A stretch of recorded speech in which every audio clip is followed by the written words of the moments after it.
السلام علیکم ورحمۃ اللہ وبرکاتہ۔ حدیث مبارکہ ہے، صحابہ نے عرض کیا وہ کیا ہے یا رسول اللہ صلی اللہ علیہ وسلم؟ آپ صلی اللہ علیہ وسلم نے فرمایا، جب ملاقات ہو تو سلام کرو، جب بلائے تو قبول کرو، جب نصیحت کرے تو سنو، جب چھینک مارے اور الحمدللہ کہے تو یرحمک اللہ کہو، جب بیمار ہو تو عیادت کرو، اور جب فوت ہو جائے تو جنازے میں شامل ہو۔ مسلمان پر دوسرے مسلمان کے 6 حق ہیں: ملاقات پر سلام، دعوت قبول کرنا، نصیحت سننا، چھینک پر دعا دینا، بیماری میں عیادت اور وفات پر جنازے میں شریک ہونا۔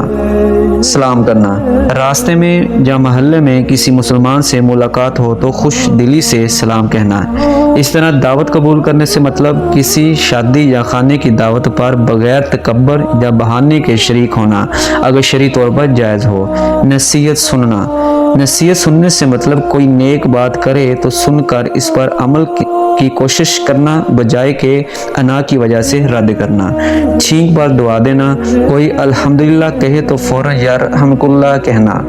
بیماری میں عیادت، بیمار پڑوسی یا رشتہ دار کے گھر جا کر اس کی خیریت پوچھنا اور حوصلہ دینا۔